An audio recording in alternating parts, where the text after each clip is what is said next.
Hi folks, welcome back to the shop. Today I want to talk about cordless screwdrivers, specifically this DeWalt gyroscopic 8-volt cordless screwdriver. You can see the model number here specifically is the DCF 680. Now I've heard so much online about this screwdriver, the gyroscopic nature of it, and if you don't know, you just push this button to put it in gyroscopic mode. You'll see the battery lights turn on, so do the front LED lights when you turn it on, and it makes sort of a humming sound, right? You can hear that. If I turn it right after that and keep turning it, it speeds up. It's variable speed. If I hold the button down and go left, you can go left, and you can see the whole thing is controlled by turning the driver right or left. Now, another neat feature about this is it's got two buttons on either side here that you can sort of squeeze, or you can just push the button on one side. And you'll notice here that it can be switched into a pistol grip mode, right? And then you just push the button, and of course you can switch it right back. So it's kind of nice to have that option to fit into tight spaces. And this model has that. There's a cheaper model that doesn't allow you to articulate the handle like that and put it in pistol grip mode. And there's a lower and less expensive model that also doesn't have this clutch, right? So I opted for this one because it came with a couple extra batteries, and I wanted those features. So again, heard so much about it, really decided I should stop ruling it out and maybe just try it and see what it's all about before I formed an opinion on it. So again, simple 8-volt battery pops out of the bottom. Like I said, mine came with two, real easy to put in, comes with its own charger for that. Has a cullet here on the end, a standard cullet, just like this Milwaukee impact driver does. And one of the things I like about the DeWalt is you just lift it, and you see it kind of pops that bit. You might notice it sort of hopped out of there. I'll show you again. Bit kind of hops up, so now the bit just comes right out. There's no need to hold that cullet. And then also what I like about it is you can just push it straight in. No need to lift the collar on that, right? I can just push it right in. Piece of cake. So I really like that feature as well. Clutch here on the end, that just like a drill, it's set to max right now, so it's going to give you maximum torque. And if you start spinning it around, you can go down to 1 and get a really low clutch setting. And of course, I can hold the clutch on that low setting, go up a little bit, can still hold it, and then all the way up to the highest clutch setting, which is 15, or we can go right back to max. So that's how that works. So nice little unit. But what I want to do is like a little comparison here to show you how this works. So I'm going to compare how these three drive.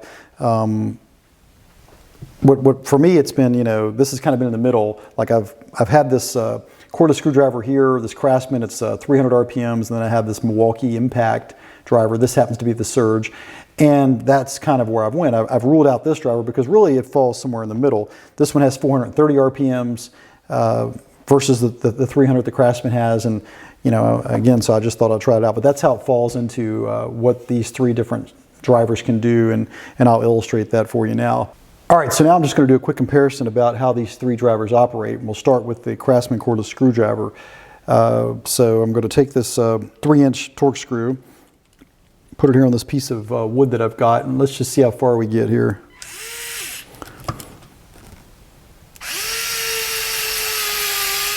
All right, if we can get it started.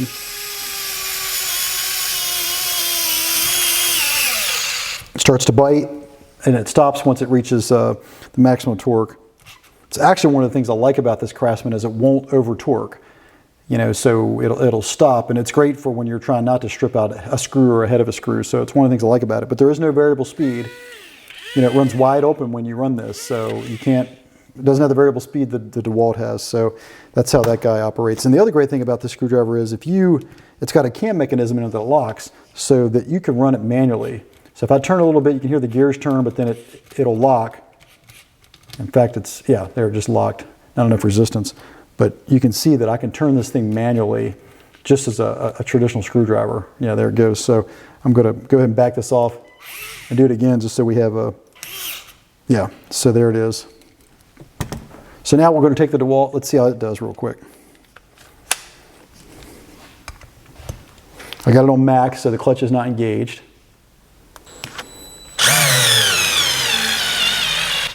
All right, so there it's maxed out for what it can do. I might hit it one more time here. Yeah, back it off. Go again. Okay, so you see it stops when it reaches maximum torque. So there's an example of how much farther you can drive with this DeWalt, right? So also you can reorient it one hand if you want to. Keeping it in this mode, you can just take your finger here, your thumb. I've noticed that you can just push it with one hand if your other hand's occupied, of course, working on something, and you can switch between pistol grip and regular mode. So now we'll see how the surge can do. I've got it on 2, we'll put it up to 3. All right, and of course I think we all know what the outcome of this is.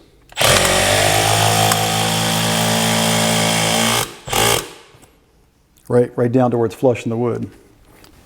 Now, if you're not aware, the Milwaukee obviously drove that in there, no problem. Some folks might not be aware, but this is an impact driver. So it actually has an impact hammer in this part of the tool that's just like an impact wrench that takes off lug nuts on a car, okay? And this one happens to be the surge version, which means it has a fluid that's like hydraulic fluid in here that kind of dampens it and quiets it down. So, because it's an impact, because it's hammering in here, it's actually hammering clockwise, right? So if you can envision this thing turning, as it turns, it's literally hammering in the clockwise direction, or counterclockwise if you're taking out the screw. So that's what that sort of, the noise you hear of it impacting. Right? And of course, there's no comparison between this and these other two. These are just screwdrivers. This is an impact driver, but I wanted to make sure I explain that for folks that might not be real familiar with impacts. Super handy tool to have. For sure, because of that. And of course, the great thing about the Milwaukee is you can dial it down, right? You can say, hey, I don't want all that torque. There's a self-tapping screw setting right there. You can go over to number 1, which is much slower RPM, even though it's, variable speed in the trigger, right? But it also just overall slows you down. 2 is a little faster, 3 is maximum torque. So, there's no way that you could expect these 2 screwdrivers to do that. And that's not what they're supposed to do. These drivers, you're typically using these. I mean, this you could drill a hole with in soft material, but, you're really looking to use these as screwdrivers, not as something that's going to impact a screw in. So there's just a quick comparison. If you're thinking about this DeWalt and how it would fit into your different drivers and what you own, you can get a feel for how it operates. I think it is great because it does have that variable speed option where you can just slow it down if you want to. And then, of course, you can set the clutch to make sure you don't over torque, right? This one here is definitely not going to over torque, but the clutch here can save you and stop you from over torquing with this guy, right? So it comes down to what your needs are, what kind of items you're working on. I find it just works great, assembling things, stuff like that. I mean, it's just excellent because you do have that variable speed, and it comes in awfully handy when you're, trying to slow down or starting a screw. This one also has a cam mechanism in it as well, where it will allow you to turn the screw manually. So if you're wondering about that, so there you have it, folks. Just a quick comparison between these 3 drivers, give you an idea of exactly what this DeWalt gyroscopic driver is all about and what it can do. Quick look at the box here. You'll see that I got the one that comes with the bag, 2 batteries and the charger. If we look here at the back, you can see it has a 3-year tool warranty, 3-year battery warranty. There's the max RPM, no load, which is 430 RPMs. It weighs about a pound. They got it at 1.1 pounds. Of course, 1/4-inch hex cullet, which we've already talked about. Now, I will have a link to this DeWalt gyroscopic screwdriver in the description. If you're thinking about this DeWalt gyroscopic screwdriver, I think it's an excellent way to go if it fits your needs. It's not as compact as something like this Craftsman. I mean, that's something that, if you want something that's compact, I would definitely advise going with, the Craftsman. It's definitely going to fit, in your bag better and that sort of thing. It's lighter, of course. But, if you have a need for more torque, installing something where you definitely need to have more torque, repetitive work, I think you really can't beat this DeWalt. It's something that it does feel great in the hand. It is lightweight, so if you're thinking on the fence about this guy, now you can maybe have a better idea of exactly how it operates. So let me know what you think in the comments. Do you like this DeWalt driver? Do you like one of the options better? Or is this even worth carrying? Also, if you like this content, please remember to like and subscribe, and all that helps me continue to bring content to this channel, and I'll catch you in the next video.